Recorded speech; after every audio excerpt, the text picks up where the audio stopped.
2차 부르심의 창세기 12장의 2차 부르심은 말씀하시는 하느님이었다는 거죠. 너는 고향과 친족과 아버지를 떠나 내가 장차 보여줄 땅으로 가거라. 그전에도 제가 이거 치유 말씀으로 선포했습니다만, 보여진 땅이 아니야. 뭘 의미하느냐, 내가 하느님이 보여주고 가나안을 보여주고 가라는 게 아니라 어디로 가는지도 몰라. 보여줄 땅이에요. 다시 말하면 아브라함이 믿음 없이는 출발할 수 없는 땅, 거래로 갈 수 없는 땅. 저와 여러분이 천국은 거래로 갈 수 있는 땅이 아닙니다. 믿음으로 가는 거야. 보고서 천국을 보여주셔. 야, 천국에 오면 말이야, 아침에는 비프 스테이크, 점심에는 베트남 쌀국수, 저녁에는 오리백수, 이렇게 먹고 살 수 있단다. 그래갖고 집을 짓는데 바닥은 금바닥, 기둥은 사파이어, 만약에 하는 그거 다 보여주셨어. 그래서 내가 생각할 때, 아유, 별건 별론 것 같아. 아유, 나는 이제 스테이크, 뭐 오리백수, 아우, 난 이런 거 지긋지긋해. 그래서 아이고, 나는 안 가요. 가요. 이건 거래잖아. 보고 결정하는 건 거래죠. 할렐루야. 근데 여러분, 여기서 천국을 다녀오셨거나 어떻게 잠깐이라도 볼 수 있는 기회가 있으셨던 분은 손들지를 마세요. 어차피 손들 사람은 없을 것 같아. 천국은 믿음으로 가는 거예요. 믿음으로 가요. 그 믿음이 내 안에 있는 성령이 아멘이라고 응답을 하는 거죠. 아멘입니다. 하느님, 나는 하느님 백성이고 예수 그리스도 그분의 늑방으로부터 흘러내리는 물과 피, 그분의 오른손 왼손 오른발 왼발 늑방으로부터 또 쏟아지는 그 물과 피로 내가 대속으로 구원을 받았으니 아멘. 아멘.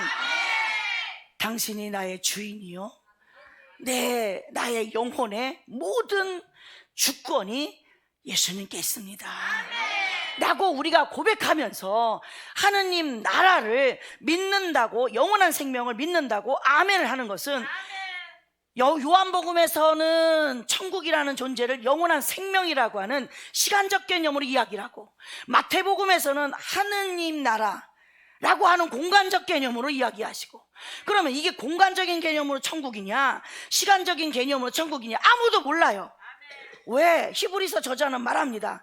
아브라함은 어디로 가는지도 모르고 길을 떠났다.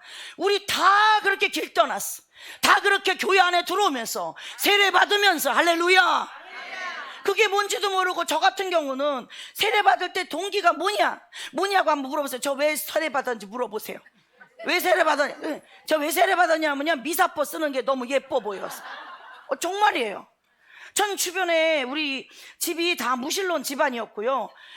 제가 이제 결혼할 때 4대째 믿는 집안이래. 우리 바오롯이 하는 말이. 근데 와서 보니까 4대째 믿는데 자기는 그냥 실컷 냉담하고 있는 거요. 그러니까 4대째 믿는 집안이면 뭐해? 모태신앙이면 뭐해? 아무것도 못해. 아무것도 못해서 모태신앙이야. 그래서 내가 그랬어요. 어느 날 내가 이제 은혜 받고 난 다음에 그랬어. 아이고, 모태신앙, 야, 모태신앙 얘기하지 마, 바오롯이. 모태신앙은 아무것도 못해서 모태신앙이더라, 당신 보니까. 그랬더니 우리 바오롯이 하는 말이 얼마나 또 재밌는 얘기를 한 줄 아세요? 그러지 마. 아이고, 그러지 마셔. 배반을 못해서 모태신앙이지. 근데 그것도 맞는 얘기 아니에요. 그만큼 모태신앙 무시하지 말라는 거예요. 어려서 복사 쓰고, 세상 나와 세상 풍파에 쪄들어서, 내가 이렇게 하느님에 대한 믿음은 잃어버렸지만 배반도 못해서 모태신앙. 그래서 내가 당신 세례시킨 거 아니야, 이렇게 얘기하더라고요. 자, 그러면 이제 그 얘기에서 이게 다시 돌아와서, 하느님 나라는 그렇게 우리가 그냥 스텝 바이 스텝, 한 계단 한 계단, 한 스테이션 한 스테이션 가면서 성장하는 거예요. 그렇게 성장한 사람이 아브라함도 그렇게 성장했고, 이삭도 그렇게 성장했고, 야곱도 그렇게 성장했어. 요셉도 말할 것도 없어요. 그래서 아브라함은 떠나고 버리고 바치고, 기억나시죠? 예, 우리가 그거 가지고 아브라함 은혜 받았잖아요. 이번에 이삭은 25장에 세대교체가 일어나고 26장에 보면 이삭이 한 일은 우물판 얘기밖에 없어. 우물판 얘기밖에 없어. 그래서 우물판 얘기를 오늘 한번 보자고요. 우물판 얘기를 우리가 이제 좀 봐야 되는데, 자, 아브라함은 이렇게 해서 1차 부르심, 2차 부르심 해서 일로 들어왔어요. 가나안 땅. 그렇다면 여러분, 요 가나안 땅은 생각해 보십시다. 우르에서 아브라함이 하란에 왔을 때 1차 부르심 끝내면서 아버지 테라가 죽고, 아버지가 죽고 들어갑니다. 가나안 땅으로 들어갑니다. 가나안 땅 들어갔다 이집트는 왔다 갔다 하지요. 이렇게 신앙이 이제 이렇게 이집트로 간다는 건 신앙이, 믿음이 자꾸 상실되는 거야. 믿음이 자꾸 옅어지는 거예요. 믿음이 없어지는 거예요. 그러니까 믿음이 없어졌다가 또 다시 또 생겼다가 그렇게 이해를 하시면 돼요. 그래서 요 가나안 땅은 결과적으로 얘기해서 이렇게 여기서 왔다 갔다 하다가 이삭, 야곱, 요셉 때 아예 에집트로 에집트 하죠. 아예 들어가요. 그리고 400년 있다가 모세가 응애하고 태어나면서 여기 있던 이스라엘 백성들이 200에서 250만 명 정도 소복히 불어난 그 이스라엘 백성들을 데리고 이제 출애굽을 하는 거예요. 출애굽을 해서 홍해 건너서, 여기 보시면 여기 홍해잖아요. 홍해 건너서 시나이산 거쳐서 요렇게 시나이산 거쳐 광야 여기서 40년 돌다가 이렇게 가나안 땅을 이렇게 들어가는 거. 그러니까 결과적으로 얘기해서 가나안 땅이 약속의 땅이라면 우리가 성경 전체에 아주 간단한 챕터 하나를 기억해 본다면, 아브라함이 처음 약속의 땅을 들어간 거는, 여호수아가 처음 약속의 땅을 간 것은 아니에요. 아브라함 때 이미 가나안 땅은 들어갔었어요. 그랬다가 아예 요셉쯤 돼가지고 다 들어갔죠, 에집트로. 그렇다고서 400년 정도 지난 다음에 다시 거기서 끌고 나오는 이야기가 탈출기에 누구? 모세 이야기가 바로 영화에서 우리 보는, 쉽게 팔 딱 뻗으니까 그냥 그 홍해가 쫙 갈라지는 막 그런 얘기입니다. 그러면서 이제 이야기는 이제 탈출기와 광야 얘기로 탈출기와 민수기로 이제 넘어가게 되지요. 그때 가서 우리가 모세 할 때 또 이런 얘기를 하자고요. 그러면 26장에 보면, 창세기 26장에 보면 제가 또 서비스를 해왔습니다. 그래서 여러분들은 이렇게 한번 보면 돼요. 잘 보시면 됩니다. 요거를 제가 말했던 이유는 이제 이삭 얘기를 하려고 그랬던 건데, 자, 이삭은 왜 구순하게 살았느냐 하면요, 보세요. 아브라함은 여기서부터 여길 거쳐서 이집트도 들락날락 하잖아요. 그러면 이게 얼마나 이동하는 이 지명이 넓습니까? 근데 그만큼 어떠냐, 파란만장했어. 아주 질풍노도의 시기를 아브라함은 이게 겪은 거죠. 근데 여기에 보면 이삭을 한번 보면요, 이삭의 생애에서 이걸 한번 보면, 이삭은 요건 지금 가나안 땅이야. 가나안 땅 바깥으로는 일로 한참 올라가야 하란이에요. 가나안 땅 요 자리. 그래서 잘 보시면 부엘세바에서 모리아산, 자기 아버지하고 등짐지고 나무 딴 메고 올라갔던 이 모리아산이 그래도 제일 어떻게 보면 멀리 간 거야. 그러니까 이삭은 징검다리 성저라고 돼요. 야곱으로 넘어가기 전에, 아브라함에서 야곱으로 넘어가기 전에 어떤 징검다리적인 왕이란다, 성조다 라고도 표현을 할 정도로 어찌 보면 정체성이 그렇게 뚜렷하지 않아요, 이삭은. 그런데 여기 보세요. 모리아 산에 갔을 때 아브라함과 함께 번제를 드릴 때 죽을 뻔했어요, 안 죽을 뻔했어요? 돌칼로 내리치려고 그러니까 하느님이 아브라함아 그럼 막으시잖아. 그렇게 막으시면서 덤불에 이미 번제를 드려야 할 순양을 하느님이 야훼 이레 준비해 놓으셨었잖아요. 예, 그거 정도는 기억나시죠? 그래서 모리아산 갔던 거 하고, 그 다음에 다시 부엘세바로 내려왔다가 헤브론에 갔을 때 어머니 사라가 죽습니다. 엄마 사라가 죽고, 그 다음에 네겝 땅으로 내려갔을 때 드디어 장가를 가요. 네겝 땅에 내려갔을 때 그 하란 땅까지 가서 자기네 친족 가운데 다른 이방인을 데리고 오면 안 된다. 그래서 데려온 색식감이 바로 레베카. 아이고 감사합니다. 레베카.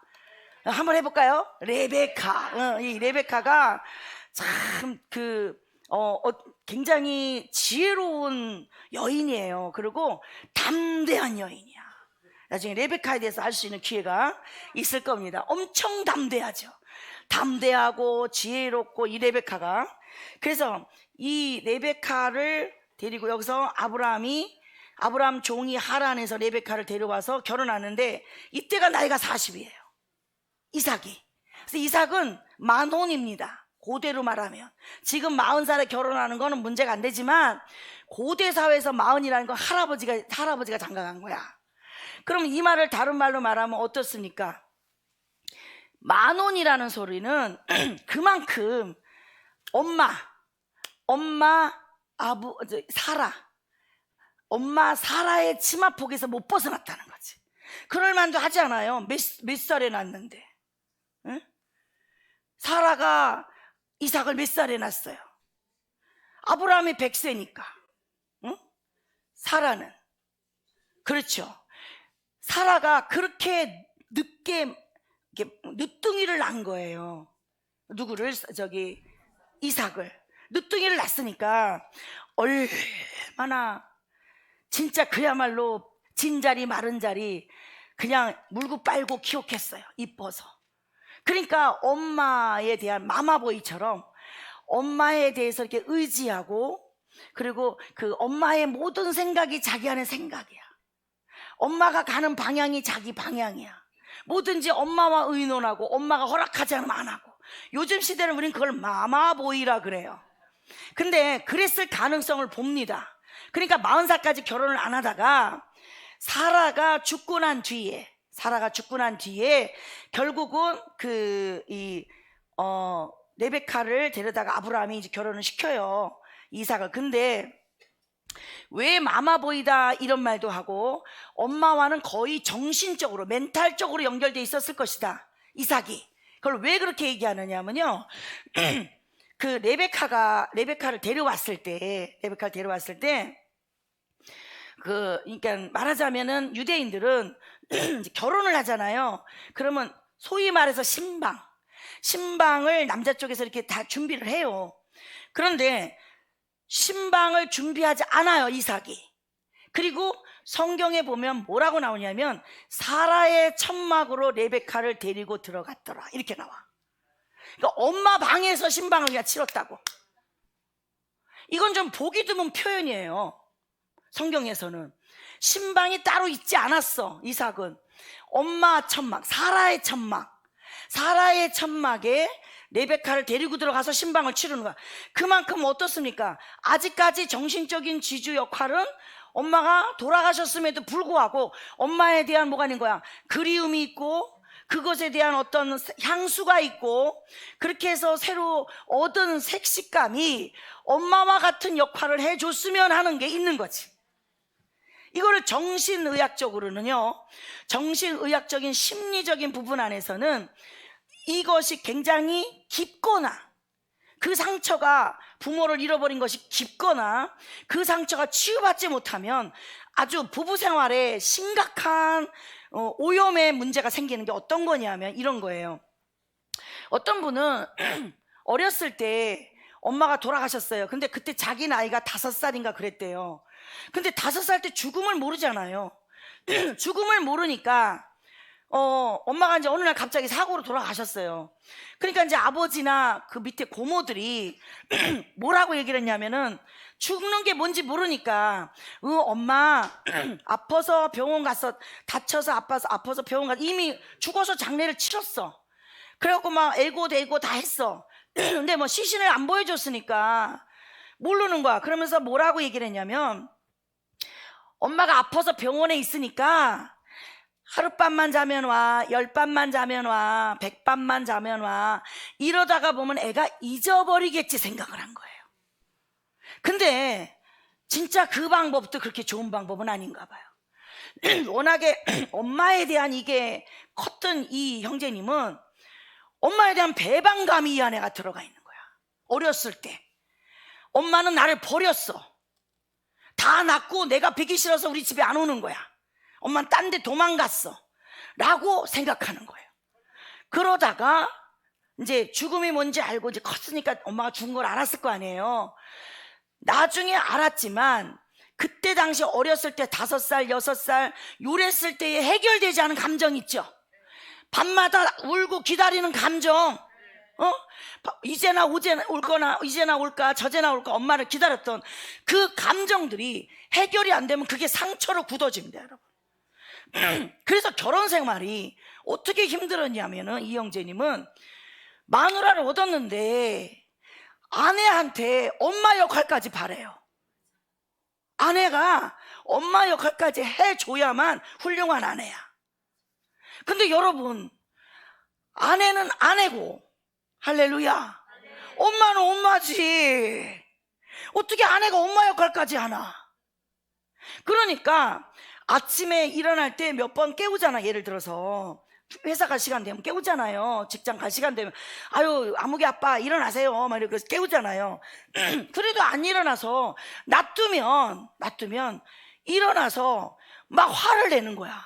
근데 그 화가 5살 6살 때 해결되지 않은 그 감정, 이게 바로 내면에 상처받은 아이라고 표현하게 돼요. 그리고 인격적으로 표현하기도 합니다. 내면에 상처받았던 그 상처가 들고 일어나면 여러분 무섭습니다. 상처는 건드리면 폭탄이에요. 그냥 감정적으로 화나는 거하고 다릅니다. 그 아침에 회사를 가야 되는데 자기를 안 깨워줘가지고 내가 오늘 회사 지각했다는 거지. 그럼 빨리 가면 되잖아요. 근데 집구석 다 때려 부시고 있고 안 가. 그날 안 가는 거야. 그러면서 저녁에 나가서 술 한잔 먹고 들어와서 술이 딱 들어가면 나오는 니코트판처럼 딱 틀으면 나오는 얘기.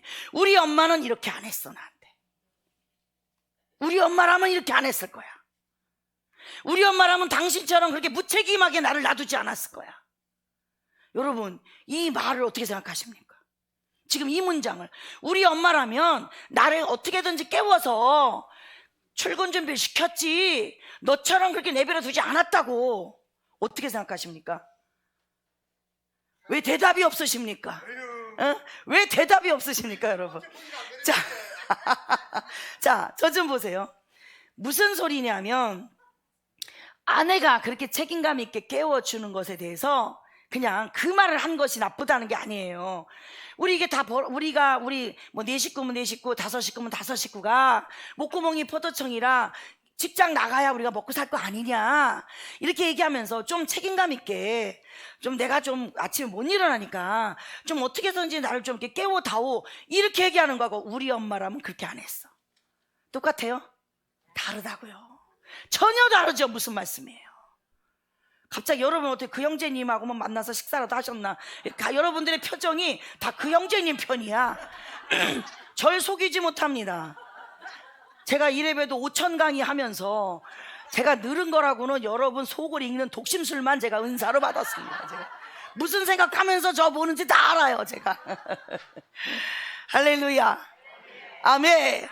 더 크게 아멘. 왜 안 깨워줬느냐에 대해서 물론 자기 스스로 일어나야 될 어른이기도 하지요. 그러나 부부간에는 그렇게 할 수 있어요. 그런데 거기에 엄마가 왜 들어가느냐고. 그럼 그건 어디서부터 베이스가 출발했다는가? 뿌리가, 근본이 엄마에 대한 그리움이에요. 엄마에 대한 향수예요. 이게 반대도 있을 수 있어요. 반대로 아버지의 역할, 아버지의 역할을 바라는 그런 경우도 있어요. 멀리 있잖아. 여기 있어. 여기 제 얘기를 해볼게요. 제 얘기. 여기서는 안 한 것 같은데, 저는 아버지가 부재였기 때문에 그랬던 건 아니에요. 아버지는 계셨는데 축첩을 많이 하셔갖고 하여튼 동네방네 작은 집이 있었어요. 우리 아버지가 돈도 엄청 많이 벌었어요. 이거 미싱도 하시고 재단도 하시고 양장점을 하셨는데 우리 때는요, 저희 어렸을 때는요, 운전수하고 미싱사, 재단사가 굉장히 귀한 때였어요. 운전사도 귀하고 차도 많이 없었던 때였어요. 그래서 우리 아버지가 돈을 잘 버니까 이게 여기 뭐 제가 이제 경기도 가평인데 뭐 읍내에도 하나 있고 송환리에도 하나 있고 달전리에도 하나 있고 말미에도 하나 있고 북면에도 하나 있고 그런 식으로 여러 명의 작은 집이 있는 거야. 그러니까 거의 오늘은 힙인 집에서 내일은 숲인 집에서 이렇게 자야 되는 거야. 우리 아버지가 주무셔야 되는 거야. 그러니까 집에 있는 날이 별로 없었어요. 집에 와서는 가게하고 집이 안채가 딸려 있었기 때문에 집에 오시면 일하시고, 직장이야 직장, 일하고 오늘은 어디로 가나, 그래갖고 오늘은 또 어디로 가고 싶으면 또 북면으로 가고 이렇게 가는 거야. 단 제가 기억에 제삿날 있잖아요. 명절하고 제삿날 3일 전엔 집에서 주무셔요. 양심이었는지 조상들한테 혼날까봐 그랬는지 그거는 모르겠습니다만, 근데 여러분들이 절 쳐다보기를 상당히 불쌍하게 쳐다보시는데 그랬어요. 그러니까 아버지가 아예 존재하지 않았던 건 아니지만 아버지의 사랑을 당연히 못 받았겠죠. 그러니까 그게 저한테 있는 거야. 부성애에 대한 그리움이 있는 거야. 제가 아버지에 대한 사랑이. 저는 이것도 언제 알았냐면, 세례를 받고, 세례 받을 때 왜 찰고라는 걸 보죠. 천년성체 하기 전에 영국 잉글랜드 신부님이셨는데 찰고를 2시간을 저한테 찰고를 이제 하면서 상담하면서, 근데 그때 이제 이 크리넥스 그 휴지통을 제가 2통을 썼어요. 계속 얘기하면서 그냥 얘기하다가 이렇게 불가면서 이러면 했어 이제. 그래갖고 2통을 썼는데 그때 이제 제가 이야기를 하는데 나도 몰랐어요. 내가 시작부터 끝까지 아버지 얘기로 시작해서 아버지로 끝났어. 믿고 증오스럽고 혐오스럽고 아버지하고는 밥도 같이 먹고 싶지 않고, 그래서 그 아버지가 너무 미워서 아버지를 죽일 순 없으니까 내가 나를 죽여야 되겠다. 왜? 밤에 꿈만 꾸면 내가 아버지를 칼 들고 죽인다고 돌아다니는 거야. 방방마다 문을 열고 아버지를 찾아. 성모 울타리 1회 우리 밀빵 보고 계십니다. 이 빵이 참 빵 잘 만들어요. 참 진짜 고소하고 맛있어요. 근데 우리 여기 빵은 내가 먹으면 아무 탈이 없어요. 그래서 좋은 줄 알아요. 여러분들 이 빵 한번 구입해서 드셔보세요. 그러면 아주 건강한 빵.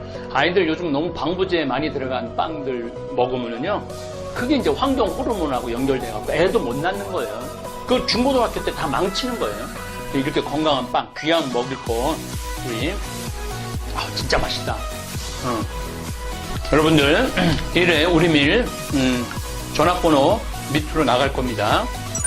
전화하셔갖고 택배 주문하시면은, 그리고 이거는 받자마자 바로 드셔야 돼요. 왜냐면 한 2, 3일 지나고 나면 바로 곰팡이 나요. 냉장고에 넣으면 또 한 2, 3일은 또 되더라고. 냉동실에.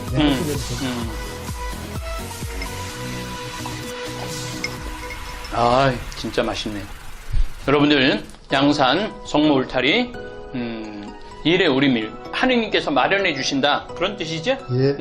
하느님께서 마련해 주신다 그래서 1회 우리밀 빵 많이 애용해 주시기 바랍니다. 맛 좋고 믿음 가는 순수 우리 밀빵 찐